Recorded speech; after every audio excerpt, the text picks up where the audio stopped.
बातें। तेरी अनमोल डायरी को पढ़ेगा जमाना, तेरी अनमोल डायरी को पढ़ेगा जमाना। तू जीवन के हर पल हंस के बिताना, तू जीवन के हर पल हंस के बिताना। हंसते हंसाते इस दुनिया से जाना, भजन करते करते इस दुनिया से जाना। तू जीवन के हर पल हंस के बिताना, तू जीवन के हर पल हंस के बिताना।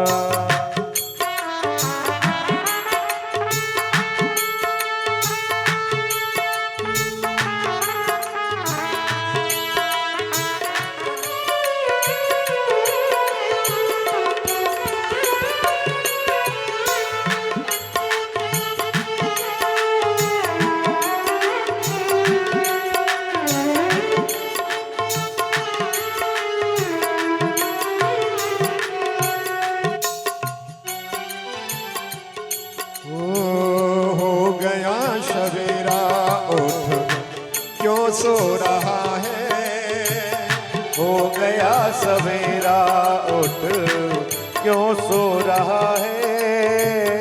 हो गया सवेरा उठ क्यों सो रहा है।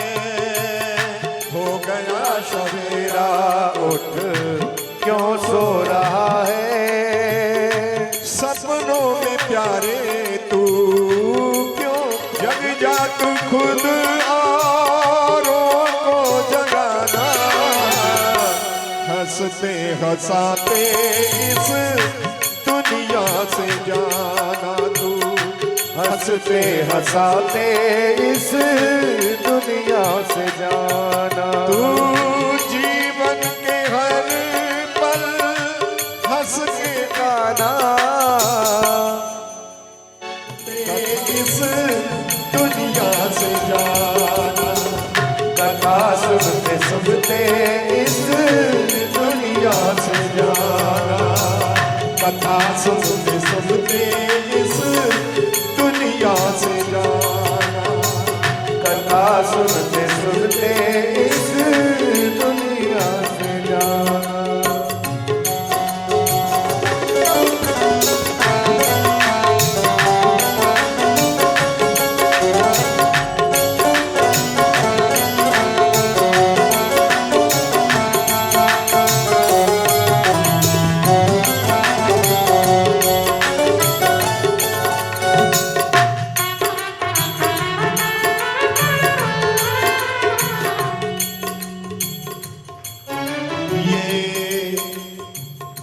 दुर्लभ शतन तूने मुश्किल जीवन के हर पल हंस के बिताना। तू जीवन के हर पल हंस के बिताना। ओ भजन करते करते इस दुनिया से जाना। भजन करते करते इस दुनिया से जाना। तू जीवन के हर पल हंस के बिताना। तू जीवन के हर पल हंस के बिताना। जीवन के हर पल हंस के बिताना।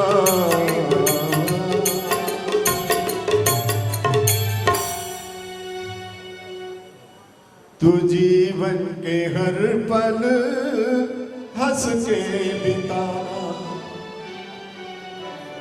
आइए हमारे मध्य में अनेक अतिथियों का आगमन हो रहा है और हमारे सनातन संस्कृति का प्रथम सूत्र है अतिथि देवो भव। अभी हमारे मध्य में जयंती भाई और सुरेश भाई दोनों का आगमन हुआ है, मैं हृदय से बहुत बहुत अभिनंदन स्वागत करता हूँ और चाहूँगा कि श्रीमद् भागवत से वो भी आशीर्वाद लें और कथा को श्रवण करें। तो आइए प्रभु प्यारेओ, समय का थोड़ा अभाव है क्योंकि यहाँ जो भी आगमन हो रहा है वो बहुत महत्वपूर्ण है। आप लोग बड़ी एकाग्रता से कथा को श्रवण करेंगे। सबसे पहले मैं प्रथम स्कंद जो श्रीमद् भागवत का बहुत सुंदर मंगलाचरण है, तो आइए यहीं से एकाग्रता बनाए रखेंगे आप लोग और बड़े ध्यान पूर्वक मैं आपको कथा सुनाऊंगा। सबसे पहले मंगलाचरण।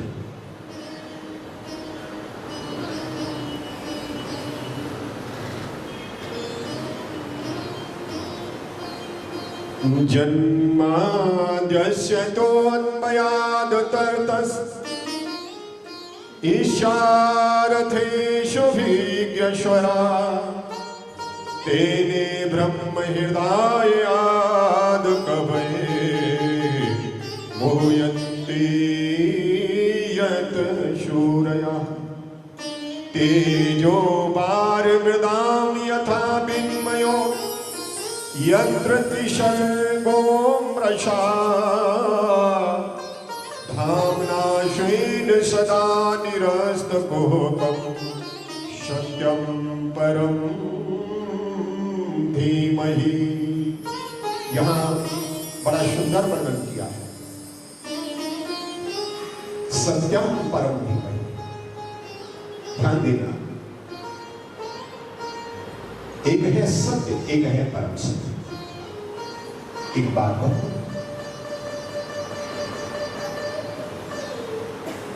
हम जो भी कार्य करते हैं उसमें अपने इष्ट का या किसी देवी देवता का नाम लेकर के श्री गणेश करते हैं।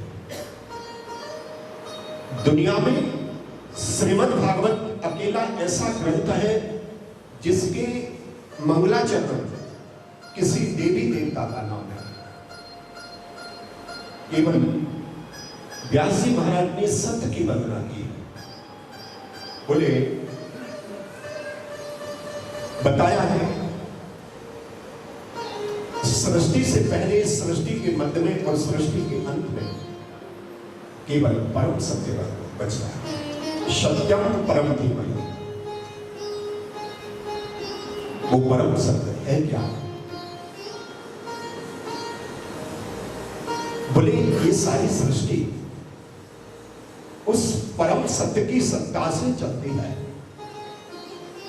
ये हम आपको तो ऐसा लगता है अज्ञानता में एक भ्रम है, और इस भ्रम को दूर करने का श्रेष्ठ साधन है श्रीमद् भागवत।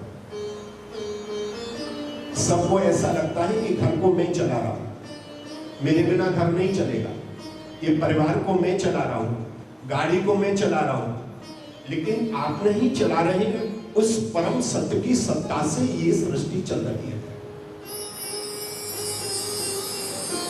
वो परम सत्य क्या है? उसको किसी से प्रकाश लेने की जरूरत नहीं पड़ती। बोले, वो इस सारे जगत को प्रकाशित करता है। प्यारे, उसी की सत्ता से, उसी की कृपा से सृष्टि का विस्तार होता है, पालन होता है, पालन पोषण होता है और संहार होता है। व्यास जी बताना चाहते हैं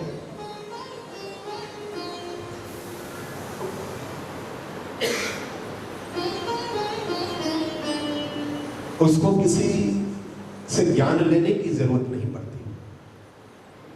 जैसे हमको कोई भी कार्य करना होता है, प्रकाश की जरूरत होती है और ज्ञान की जरूरत होती है, लेकिन उस परम सत्य को कभी किसी से प्रकाश ज्ञान लेने की जरूरत नहीं पड़ती। एक बात कहूं, जैसे आप मेरे सामने बैठे हैं, ये बात सत्य है लेकिन परम सत्य नहीं है। बोले परम सत्य क्या है? क्योंकि इस समय आप मेरे पास बैठे हैं, ध्यान दें, आप अपने घर में नहीं बैठे इस समय, किसी दूसरे स्थान पर नहीं, निश्चित एक स्थान पर बैठे हैं। और परम सत्य क्या है? वो आकाश में भी है, पाताल में भी है, धरती पर भी है, पहाड़ों पर भी है, जो कण कण में व्याप्त है, वो परम सत्य है।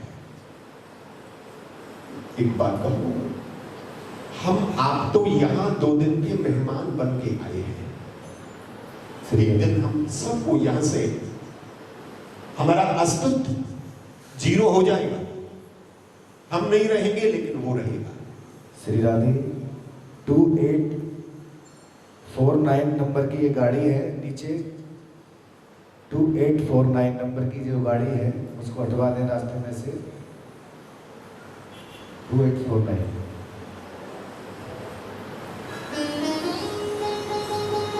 तो हम आप सबको उस परम सत्य का आश्रय लेना है। परम सत्य कौन है? परम सत्य है श्री कृष्ण। श्री कृष्ण की कथा लीला, उनका नाम, उनका कीर्तन। दूसरे हैं, एक है परम सत्य और एक है परम धर्म। विचार करिए।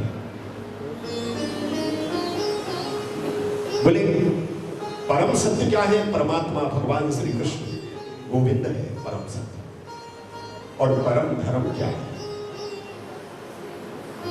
परम धर्म है उस कृष्ण को प्राप्त कर लेना।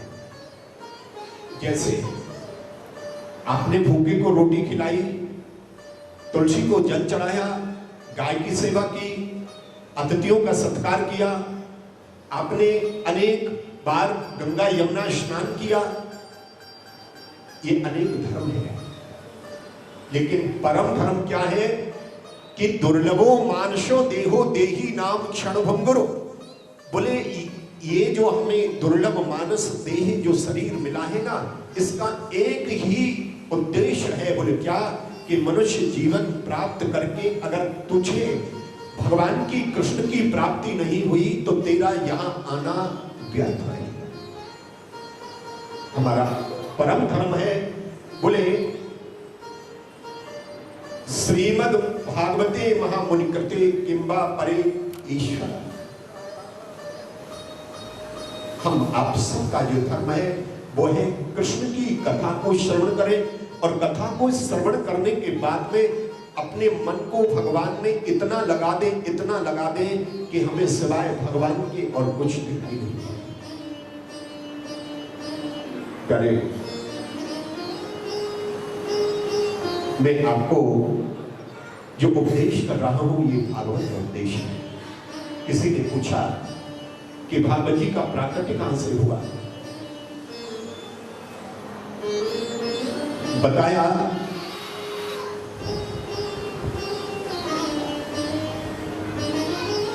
कि निगम कल्पतरोर गलितम फलम शुभ मुखाद अमृत द्रव्य संयुतम पिबत भागवतम वर्षमालय।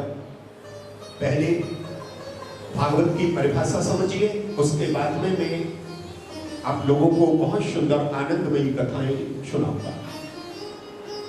किसी ने पूछा कि भागवती का प्राकट्य कहां से हुआ? ये भागवत है क्या? बताया कि निगम कल्प तरोर गलितम फलम। बोले वेद रूपी 4 वेद हैं। वेद रूपी कल्प वृक्ष का पका हुआ फल ही श्रीमद् भागवत है। और ये कैसा फल है? विचार करेंगे। संसार में जितने भी फल हैं सब में छिलका है और गुठली है। जितने भी फल हैं सब में छिलका है, गुठली है। लेकिन श्रीमद् भागवत एक इकलौता ऐसा फल है जिसमें न गुठली है और न छिलका है, केवल रस ही रस है। बोले निगम कल्प तरोर गलितम फलम शुभ मुखाद अमृत द्रव्य संयुतम। बोले इसमें क्या है? रस है। और रस भी कैसा है? बोले रस अलौकिक रस है। जैसे आपने किसी फल का रस पिया, दूसरे दिन फिर पिया, आप जीवन पर्यंत फलों का रस पीते रहते हैं। लेकिन श्रीमद् भागवत एक ऐसा अलौकिक फल है कि 7 दिन तक जो भी जीव इसका रस पान कर लेता है ना, तो पुनरपि जन्मम पुनरपि मरणम, ना उसे जन्म लेना पड़ता है और ना उसे मरना पड़ता है, अमर हो जाता है। ये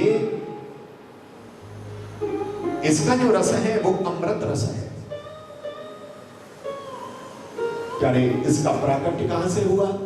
शुक मुखाद अमृत दर्शनीयतम, सुखदेव जी का मुख लगा और ये गौलोक धाम से सीधा मृत्यु लोक में पृथ्वी पर आया। ये कितनी बार पीना चाहिए? एक बार नहीं, मुहुर्मुहु। इसको बार बार पीने की जिसको आदत पड़ जाती है ना, समझ लेना कि इस रस का महत्व तो उसने समझा है। दूसरे, ध्यान देना, कई लोग विचार करते हैं कि हम कथा कराएंगे अच्छे से मुहूर्त, कोई अच्छा सा मुहूर्त चुनेंगे। ध्यान रखना, भागवत का कोई मुहूर्त नहीं होता। भागवत सदा से व्या श्रीमद् भागवती कथा। एक बात कहूं, 2 चीज का मुहूर्त नहीं होता है। एक हरि चर्चा श्रवण करने का, भागवत श्रवण करने का, और एक मृत्यु का। मौत का कोई मुहूर्त होता है? आपने विचार किया कि हम तो 2030 में कथा सुनेंगे, 2030 तक रहे नहीं रहे कोई गारंटी नहीं है, इसलिए सदा से व्या श्रीमद् भागवती कथा जब सुनने को मिल जाए ना तभी सुनो, कल का इंतजार मत करो। श्रीमद् भागवत का कई लोग मुहूर्त दिखवाते हैं पंडित जी से कि पंडित जी अच्छा सा मुहूर्त देखो, उसमें हम कथा श्रवण करेंगे। कोई मृत्यु का मुहूर्त नहीं दिखाता पंडित जी से कि पंडित जी कोई मुहूर्त देखो, हम अच्छे से मुहूर्त में मरेंगे, बोलो राधे राधे। क्योंकि ये कथा श्रवण करने आप लोग आए हैं यहां, ठीक ठीक बताना क्यों आए हैं, ध्यान देना। आप लोग यहां कथा श्रवण करने आए हैं, कोई ना कोई तो कारण होगा, कारण के बिना कोई कारण नहीं होता है। लेकिन प्यारे, मैं श्रीधाम वृंदावन से निवेदन करने आया हूं कि आप जब भी कथा पांडाल में कथा श्रवण करने के लिए बैठे ना, तो उसका एक ही कारण होना चाहिए, एक ही उद्देश्य होना चाहिए। बोले क्या? बोले गोविंद, हम आपकी कथा श्रवण करने के लिए कथा पांडाल में उपस्थित हैं और अब हमारे ऊपर ऐसी कृपा करना। बोले कैसे? इतना तो करना स्वामी, जब प्राण तन से निकले, श्री गंगा जी का तट हो, यमुना का बंसी बट हो, मेरा श्याम रात निकट हो, जब प्राण तन से। यही उद्देश्य। और देखो, ताली बहुत कंजूसी से बजा रहे हैं आप लोग, और ताली भी कैसे बजा रहे हैं बता दूं? जैसे बाजरे के रोटला करें ना, टूट ना जाए, धीरे धीरे धीरे धीरे, बोलो राधे राधे, ऐसे थोड़ी बजती है भगवान की कथा में। तो बड़े भाव से, क्यों कि मैं एक बात कहा करता हूं कि 84 लाख योनियों में जितनी कृपा भगवान ने मनुष्य के ऊपर की है, उतनी कृपा 84 लाख योनियों में किसी जीव के ऊपर नहीं है। बोले हमारी ये बहनों ने इसका जवाब दे दिया। कई लोग मुझे पूछते हैं कि महाराज जी, 84 लाख योनियों में मनुष्य के ऊपर कृपा की है, वो कृपा है क्या? उसको बताओ तो सही। तो मैं बहुत सुंदर शब्दों में बताया करता हूं कि 84 लाख योनियों में जितने जीव हैं, जल में रहने वाले, पृथ्वी पर रहने वाले और आकाश में उड़ने वाले, भगवान ने किसी को हाथ नहीं दिया। हाथ केवल मनुष्य को दिया है। और वो क्यों दिया है? कि कर से कर्म करो विदरा नाना, और मन राखो जहां कृपा लिखा। हमें जो हाथ मिला है भगवान ने इसलिए दिया है। भगवान ने जब सृष्टि की रचना की, मछली को बनाया और मछली से पहले जल को बनाया और फिर मछली को बनाया, मछली को जल में छोड़ दिया।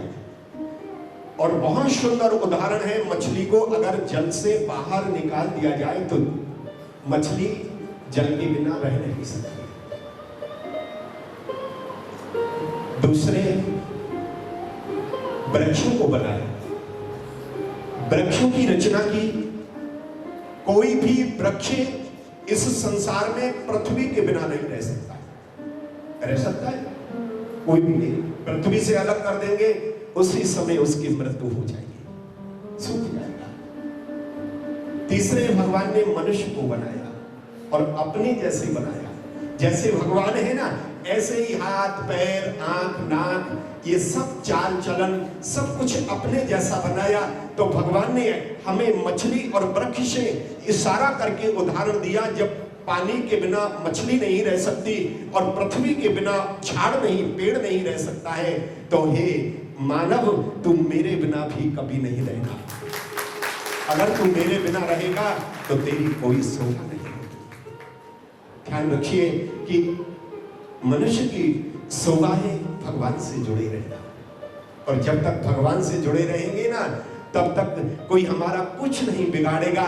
और भगवान से उस समय हम अलग हो जाएंगे ना, तो हमारा कोई मूल्य नहीं रहेगा।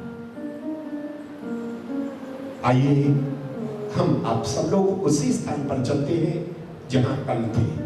नैमिषारण्य है, बहुत सुंदर स्थान है, जहां 88,000 ऋषि सूत जी के मुखारबिंद से इसी कथा को श्रवण कर रहे हैं, जिस कथा को आप सुन रहे हैं। प्यारे, एक ऋषि खड़ा हुआ और खड़े होकर के सूत जी से प्रश्न किया। बोले, मैं सभी संतों की तरफ से, और हे सूत जी महाराज, आपसे एक नहीं, दो नहीं, 6 प्रकार के प्रश्न करना चाहता हूं। और वो 6 प्रश्न बहुत सुंदर प्रश्न है। बोले, कौन से प्रश्न है? ध्यान देना। बोले, पहला प्रश्न है, मनुष्य के लिए श्रेष्ठ धर्म क्या है? हमारा श्रेष्ठ, बड़े ध्यान से सुनना है। बोले, मनुष्य के लिए श्रेष्ठ धर्म क्या है? हम अनेक धर्मों का निर्वाह करते हैं, अपने जीवन में बहुत धर्मों को निभाते हैं, लेकिन हमारा श्रेष्ठ उत्तम धर्म क्या है? दूसरा प्रश्न किया है कि एक मंदिर में अनेक मूर्तियां होती हैं, उन मूर्तियों में श्रेष्ठ कौन है? सभी देवी देवताओं में श्रेष्ठ कौन है? उसको बताइए। तीसरा प्रश्न किया है कि भगवान जन्म लेते हैं या अजन्मा है? वेद आदेश करता है, वेद क्या कहता है भगवान को? भगवान जन्म नहीं लेते, ना उनका नाम होता है, ना जन्म होता है। और ऋषि ने प्रश्न किया है सूत जी से कि हमने तो सुना है कि भगवान अवतार भी लेते हैं, जन्म भी लेते हैं, उनका नाम भी होता है, और हमने सुना है कि कभी वो दशरथ के यहाँ राम बन के आते हैं, कभी देवकी के यहाँ कृष्ण बन के आते हैं। और वेद कहता है भगवान अजन्मा है। तो हमारे इस भ्रम को मिटाने के लिए आप हमारे इन प्रश्नों का जवाब दें। चौथा प्रश्न किया है कि भगवान के अवतार कितने हैं? कोई कहता है भगवान के 2 अवतार हैं, कोई कहता है 10 अवतार हैं, कोई कहता है 20 अवतार हैं। आखिर भगवान के अवतार कितने हैं? प्यारे,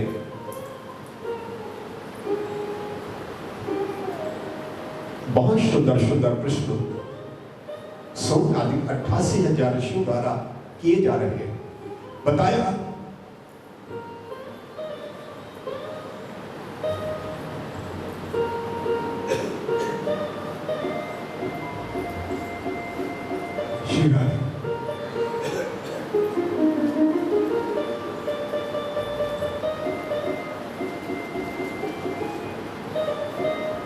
श्री राधे श्री राधे।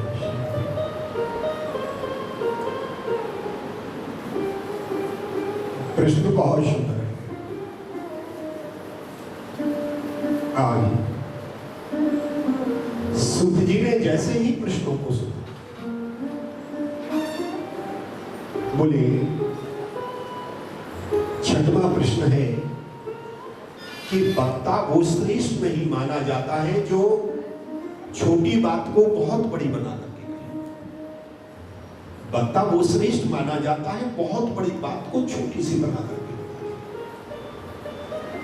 क्योंकि लोगों के पास समय नहीं है। प्यारे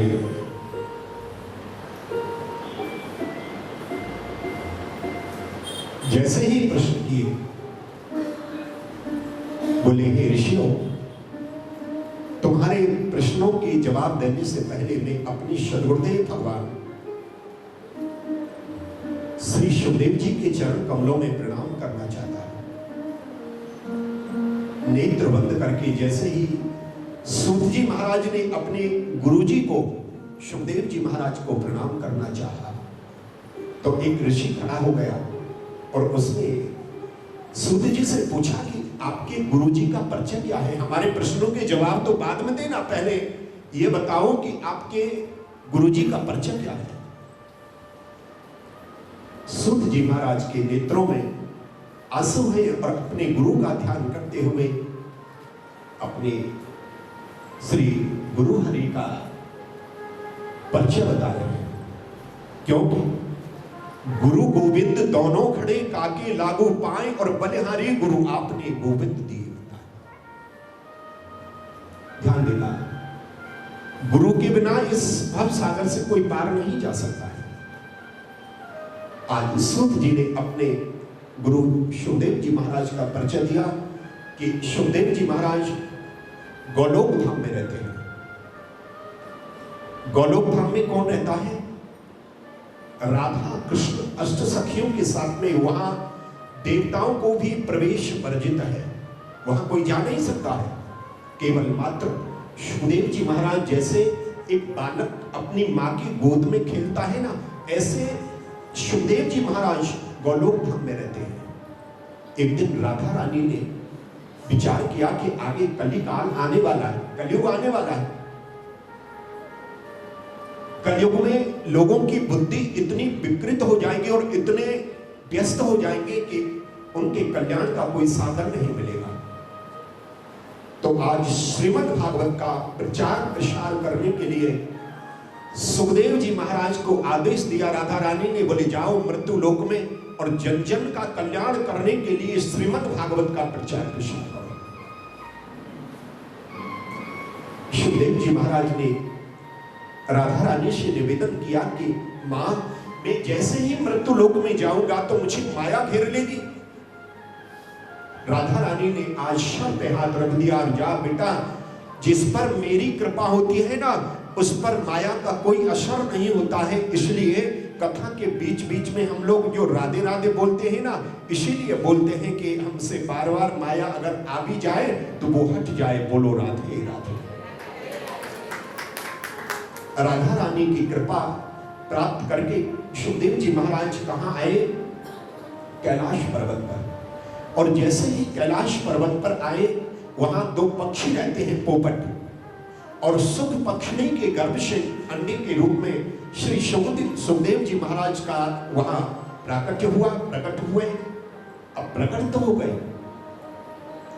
दिसंबर जनवरी का महीना है, जो पोपट का जोड़ा है, तोते का जो जोड़ा है ना, ज्यादा ठंडी पड़ने लगी तो अपने उस अंडे को छोड़ करके दूर चले गए। वहां अकेले हैं सुखदेव जी महाराज। अब जन्म नहीं होगा तो प्रचार प्रसार कैसे होगा? सूत जी महाराज कहते हैं कि नारद जी ब्रह्म मुहूर्त में, सुबह प्रातः भोर में जैसे भजन करने बैठे ना, तो उनके ध्यान में आया कि राधा की कृपा प्राप्त करके सुखदेव जी महाराज श्रीमद् भागवत का प्रचार प्रसार करने के लिए आ तो गए हैं, लेकिन जब तक जन्म नहीं होगा तो भागवत का प्रचार कैसे होगा? तो आज अपना बीड़ा लिया और बीड़ा बजाते हुए और सीधे जा रहे हैं कहाँ? सुखदेव जी महाराज का प्राकट्य कराने के लिए कैलाश पर्वत पर। और कैलाश पर्वत पर कौन रहता है? कैलाश पर्वत पर रहते हैं भगवान शिव और मां पार्वती। जैसे ही सुखदेव जी महाराज अन्य के रूप में पड़े हैं और उनका प्राकट्य कराने के लिए नारद जैसे महान संत पहुंच रहे हैं,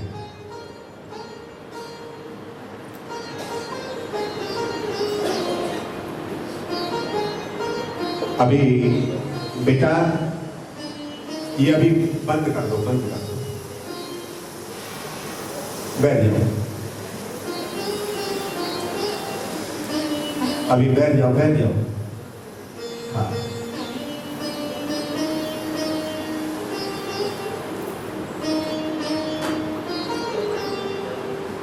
जोर से बोलो राधे राधे।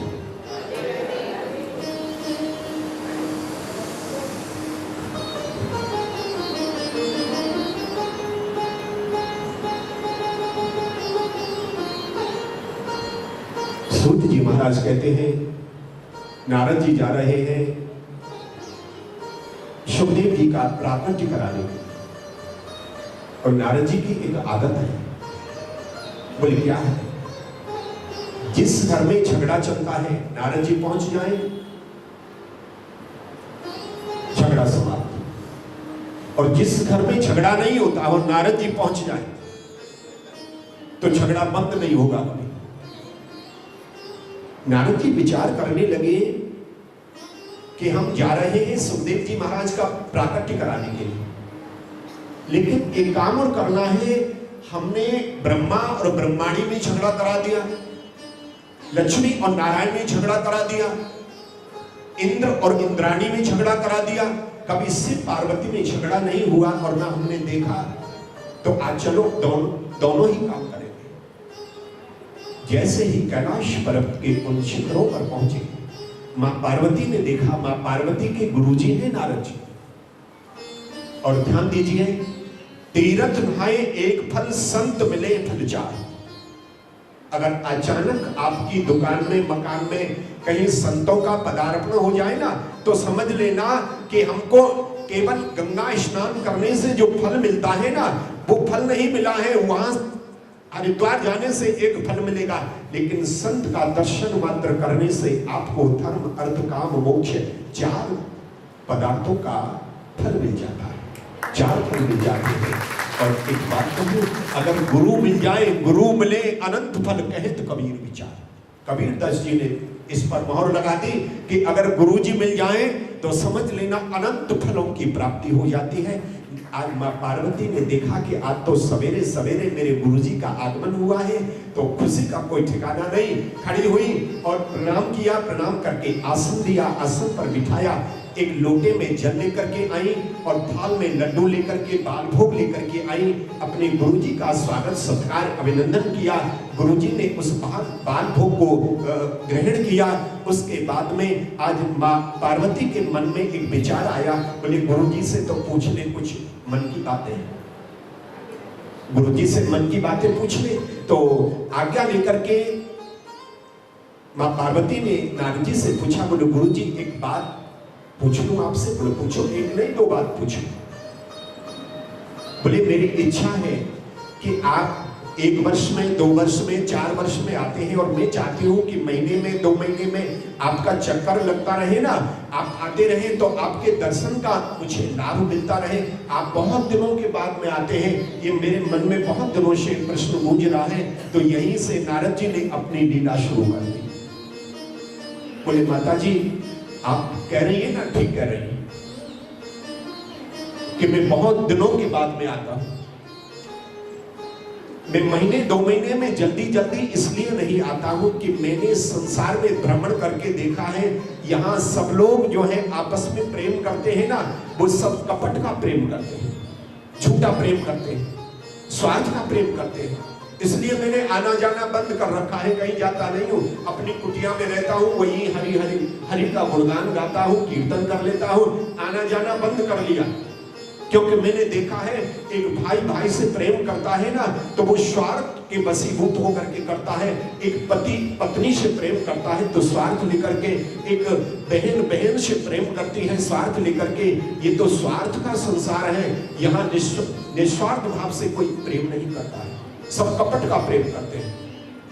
माँ पार्वती ने जब गुरुजी की ये वाणी सुनी तो माँ पार्वती ने निवेदन किया, बोले गुरुजी और की तो नहीं कह सकती, लेकिन मैं अपनी कहती हूँ कि मैं अपने पति से इतना निस्वार्थ प्रेम करती हूँ कि संसार में कोई पत्नी नहीं करती होगी, और मेरे पति भोलेनाथ मुझसे इतना निस्वार्थ प्रेम करते हैं कि संसार में कोई पति नहीं करता होगा।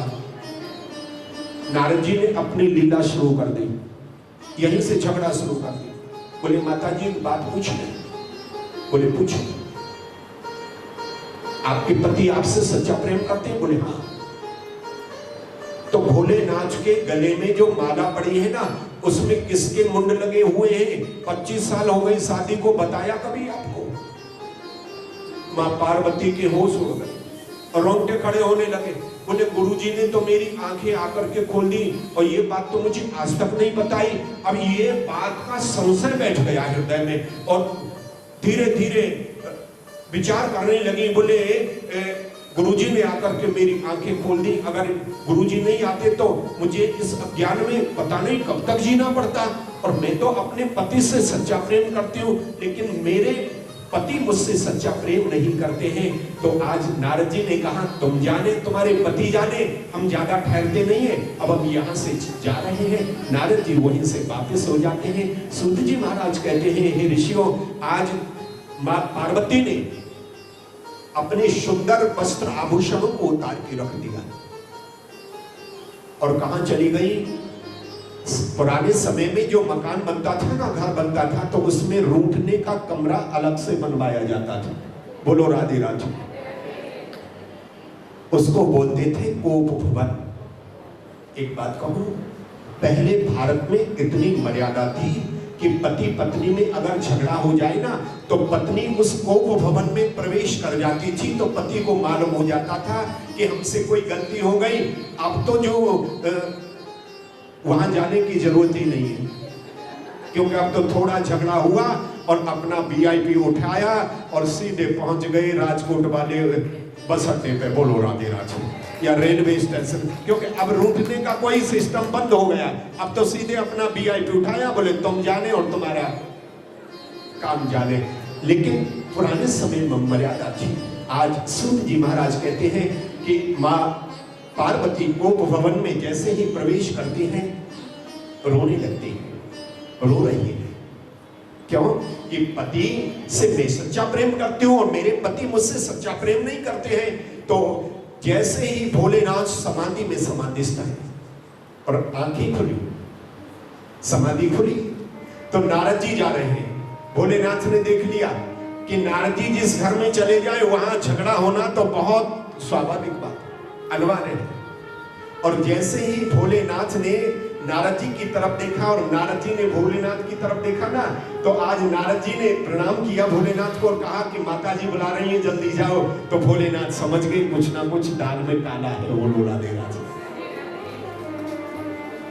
भोलेनाथ अंदर प्रवेश करते हैं महल में, देखा तो रोने की आवाज, रोने का स्वर है, रो रही है।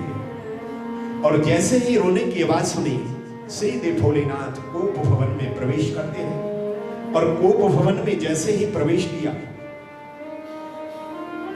देखा तो मलिन वस्त्र, काले काले वस्त्र हैं और सोने के आभूषण, चांदी के आभूषण सब अलग पड़े हैं। आंखों से आंसू है। भोलेनाथ ने मां पार्वती को निवेदन किया कि हे देवी, मुझसे क्या भूल हो गई, क्या गलती हो गई? एक बात कहूं, मैं कथा में अक्सर कहा करता हूं, जब हमारी माताओं ने, बहनों ने भोलेनाथ से हाथ जुड़वा लिए तो ये भाई लोग तो सामान्य है। बोलो रानी राज। एक बात कहूं, जो घर में रहती है गृहिणी, गृहिणी का मतलब है ये बाड़ी है, पटेल बाड़ी, ये आपके घरों से भी महंगी है कि नहीं? इसकी जो मटेरियल इसमें लगा है वो आपके घर से कई गुना ज्यादा है, एरिया भी बहुत ज्यादा है, लेकिन जिस घर से जिस मटेरियल से आपका घर बना है और ये बाड़ी बनी है वो सेम है, कोई अंतर नहीं है।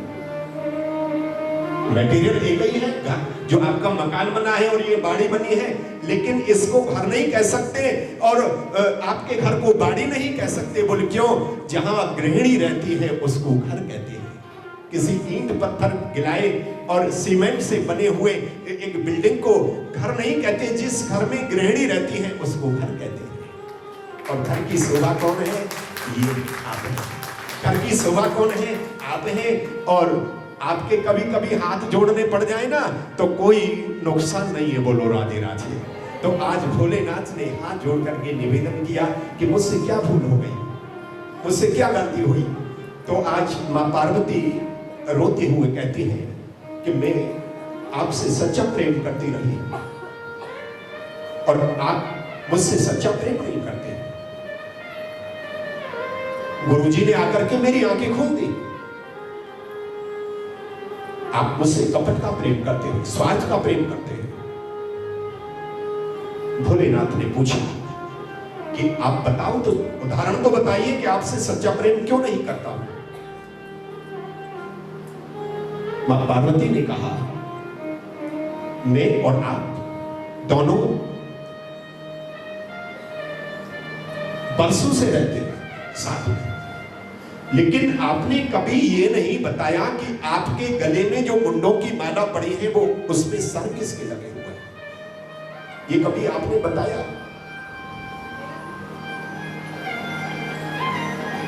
भोलेनाथ के आंखों में आंसू और भोलेनाथ ने कहा कि जितना प्रेम मैं आपसे करता हूं, संसार में कोई दूसरा पति इतना प्रेम नहीं करता है।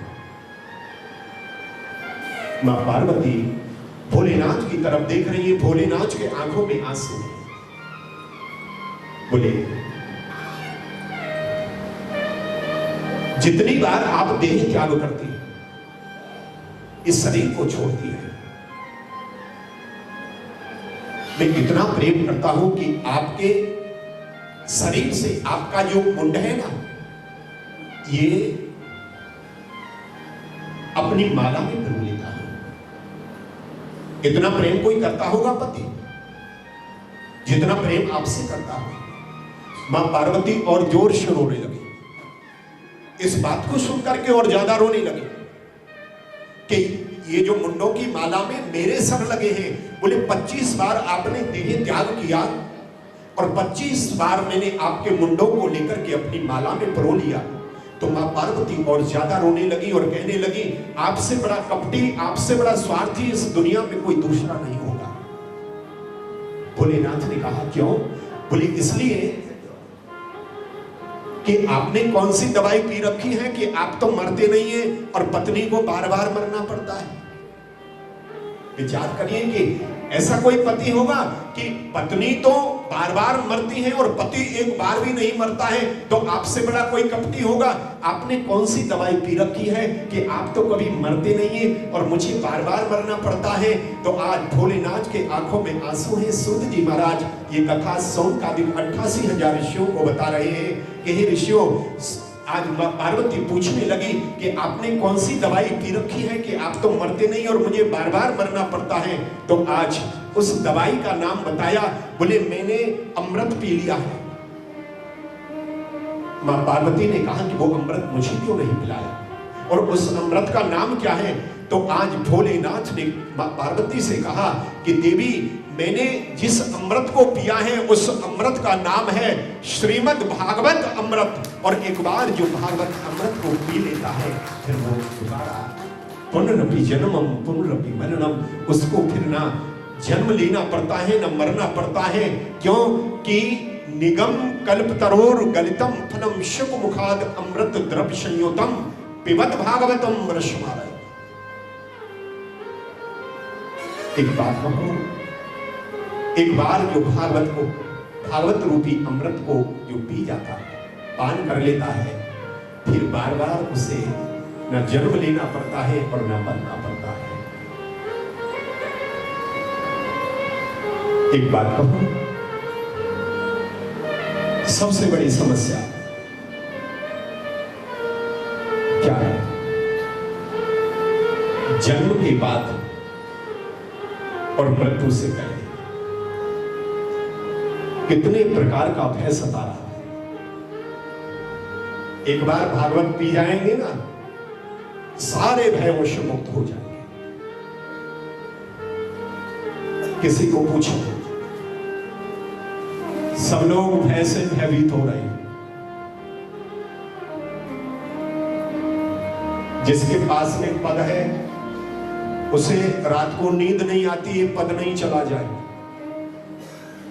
किसी के पास में पैसा है, पैसे वाले को रात में नींद नहीं आती, पैसा कम नहीं हो जाए, बिजनेस डाउन नहीं हो जाए।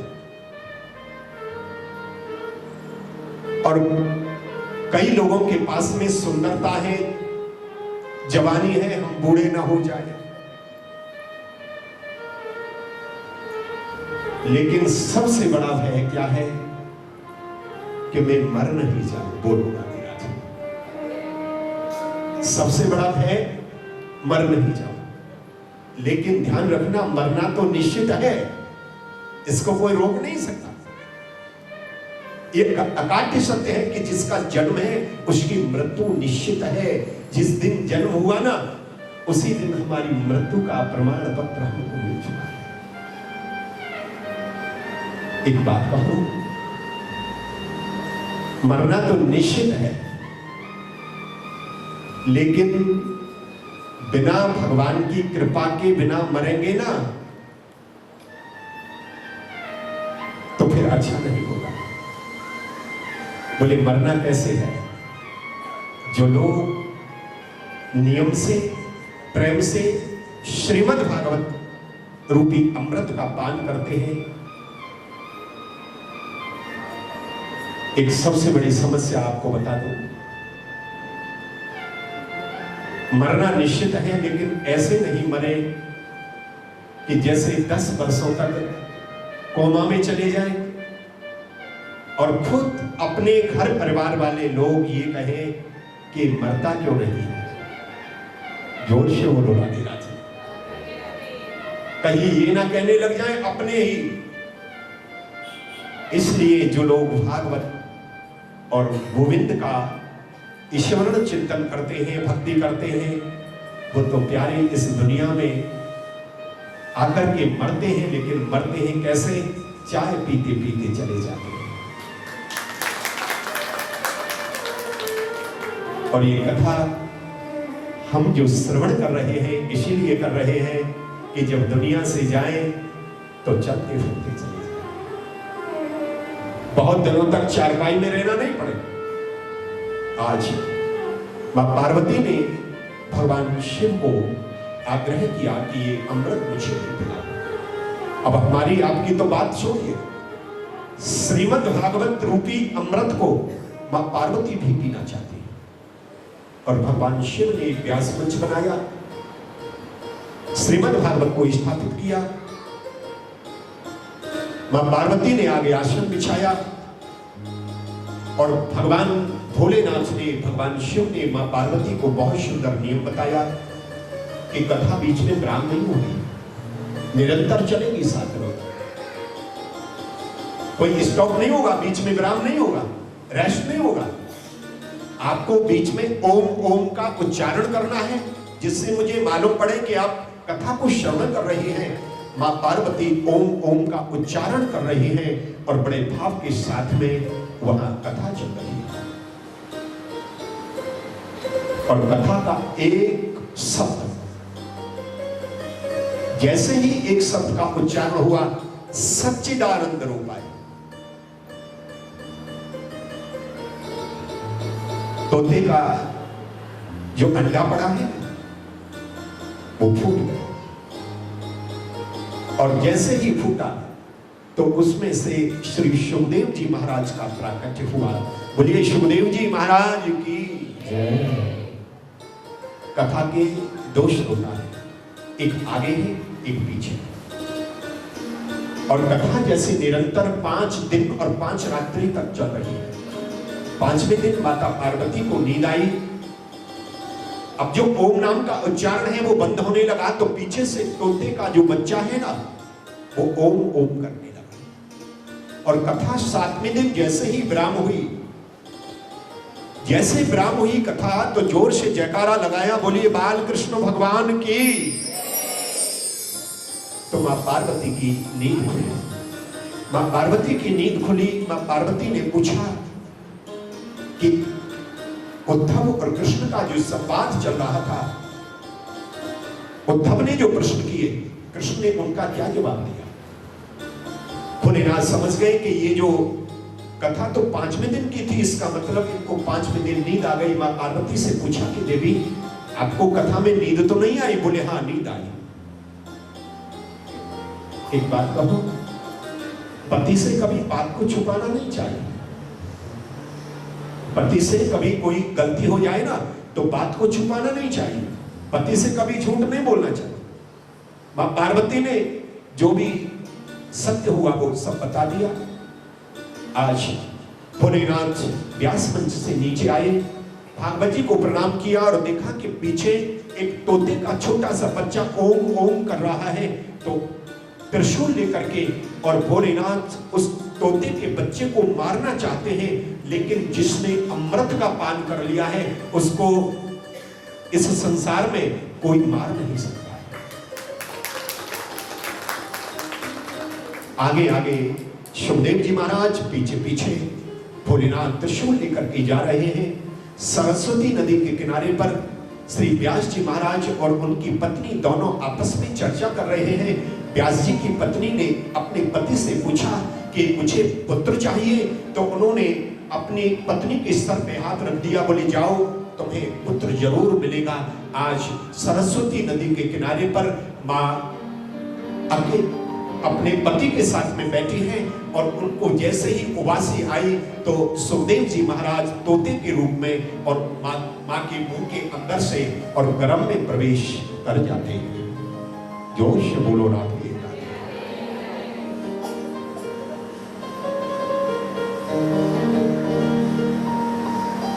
एक मन की बात बोल दूं आपको, मेरे मन की बात। ये मैं व्यास मंच से आपको बिल्कुल परम सत्य अपने मन के भाव बता रहा हूं कि अभी आप लोग कथा श्रवण कर रहे हैं। पूरे भारतवर्ष में सबसे श्रेष्ठ श्रोता वृंदावन में मिलते हैं। वृंदावन जैसे श्रोता आपको कहीं नहीं मिलेंगे। क्यों? कि वो दैनिक कथा सुनते हैं। और श्रोता भी कोई कलकत्ता का है, कोई हैदराबाद का है, कोई अहमदाबाद का है, कोई मतलब श्रोता भी वहां वृंदावन के नहीं, बाहर से श्रोता आए हैं और रिटायर होकर के उन्होंने अपने घर मकान वही अपना निवास बना लिया है। दैनिक भागवत श्रवण करते हैं। और भागवत भी वृंदावन में एक जगह नहीं, कोई 100-200 जगह नित्य चलती है। श्रोता मैंने देखे वृंदावन में, लेकिन अपने हृदय की बात बता रहा हूं कि कथा कहते कहते और मुझे ऐसा लगता है कि मैं कथा वृंदावन में कह रहा हूं। क्यों? इसका कारण होता है कि अगर एक सुई भी गिर जाए ना पंडाल में तो तुरंत आवाज आएगी। क्योंकि आप लोग इतनी एकाग्रता से कथा को श्रवण कर रहे हैं। ये शायद मेरे जीवन की 521वीं कथा है मेरी, लेकिन मेरी इन सभी कथाओं में मैंने अनुभव किया कि आज मुझे परम आनंद की अनुभूति हो रही है कथा कहने में। और मुझे लग रहा है कि इस कथा श्रवण करने में आपको भी आनंद मिल रहा है।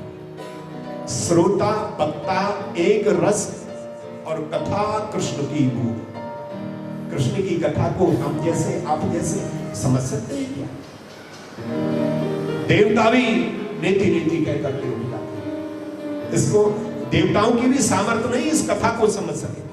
लेकिन जहां श्रोता और वक्ता के हृदय के तार मिल जाते हैं ना, यही कठिन कथा सरल बन करके और श्रोता और वक्ता के हृदय में ऐसे बैठ जाती है जैसे कि कोई कथा हम अब नहीं, इस जन्म में नहीं, जन्म जन्मांतर से कथा को श्रवण कर रहे हैं। जोर से बोलो राधे राधे, और जोर से बोलो राधे राधे। एक बात कहूं, अभी मैं यहां से वृंदावन जाऊंगा ना, तो आप सब लोगों की वृंदावन के संतों से प्रशंसा करूंगा कि हमारे पोरबंदर के सुदामा जी के नाती पोते बहुत अच्छे हैं, कथा को बहुत अच्छी तरह से श्रवण किया। आप सब लोगों की बहुत प्रशंसा करूंगा, लेकिन थोड़ी सी शिकायत भी करूंगा। बोलो राधे राधे। एक शिकायत भी करूंगा। बोले क्या? बोले राधे राधे बहुत कमजोरी में बोलते हैं। आज सुखदेव जी महाराज 12 वर्षों तक मां के गर्भ में रहे। 12 वर्ष के बाद में जैसे ही उनका प्राकट्य हुआ, प्यारे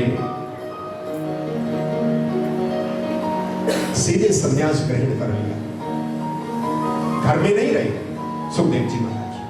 कहां चले गए? जंगल में, और वहां निर्गुण ब्रह्म की समाधि में समाधिस्थ हो गए। सूत जी महाराज कहते हैं कि हे ऋषियों, आपने मेरे गुरुजी सुखदेव जी महाराज का परिचय पूछा, मैंने आपको उनका परिचय बताया। आगे मैं आपको आपके प्रश्नों के जवाब देता हूं। बहुत सुंदर। मनुष्य के लिए श्रेष्ठ धर्म क्या है? पहला प्रश्न, मनुष्य के लिए श्रेष्ठ धर्म है कृष्ण के चरणों में प्रेम हो जाना। यह हमारा श्रेष्ठ धर्म है। क्यों?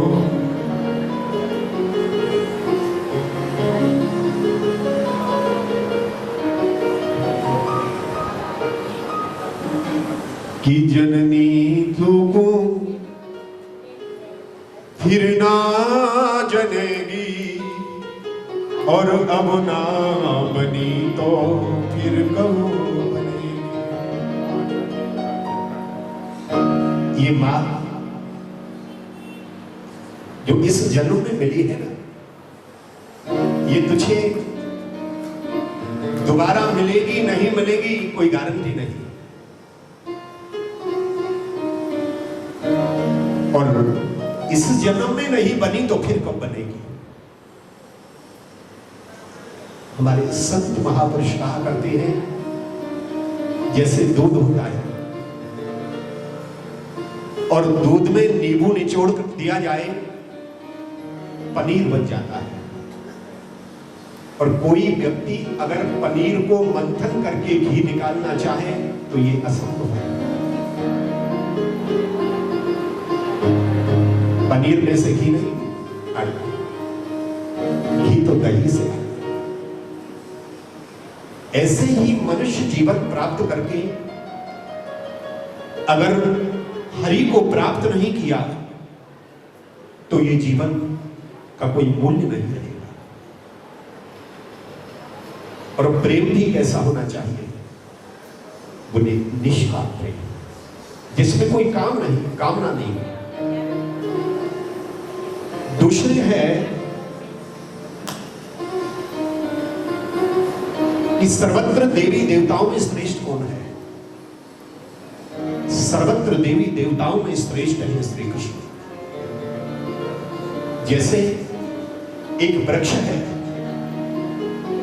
वृक्ष पर शाखाएं हैं, पत्ते हैं, फूल हैं, फल हैं, लेकिन उस वृक्ष का मूल्य केवल जड़ से है। अगर जड़ को काट दिया जाए तो उसका कोई मूल्य नहीं रह जाता। ऐसे ही सारी सृष्टि की जो जड़ है वो कृष्ण है।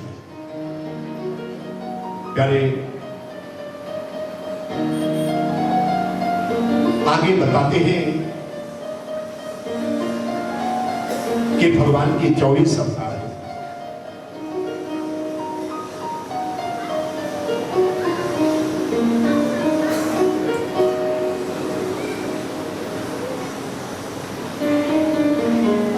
जोर से बोलो राधे राधे, और जोर से बोलो राधे राधे।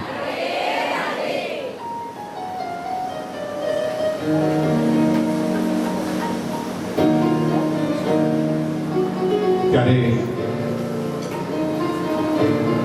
श्री सूत जी महाराज सौनकादिक 88,000 ऋषियों को 24 अवतारों की कथा बता रहे हैं।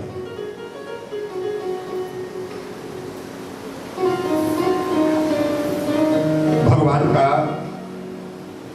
पहला अवतार हुआ सनत सनंदन सनातन सनत कुमार, ये भगवान का अंश अवतार है। दूसरा अवतार है 12, तीसरा है संत नारद जी का, चौथा है नर नारायण का, और पांचवा है भगवान कपिल देव जी का, छठवां है दत्तात्रेय जी का, सातवां है यज्ञ भगवान का, और आठवां है ऋषभ देव जी का। भगवान का 9वां अवतार है पृथु जी का, और 10वां अवतार है मत्स्य अवतार, मछली का अवतार है। 11वां अवतार है भगवान का कच्छप अवतार, और सुबह शाम इन 24 अवतारों का जो नाम उच्चारण करते हैं और इनका ध्यान करते हैं, उनके जन्म जन्मांतर के पाप मिट जाते हैं। भगवान का 12वां अवतार है धन्वंतरी अवतार, 13वां है मोहिनी अवतार, और 14वां है नरसिंह भगवान का अवतार, 15वां अवतार है वामन भगवान का, 16वां है परशुराम जी का अवतार, और 17वां है महर्षि वेदव्यास जी का, 18वां है भगवान श्री राम का, 19वां अवतार है भगवान बलराम जी का शेष अवतार, और 20वां अवतार है भगवान श्री कृष्ण का।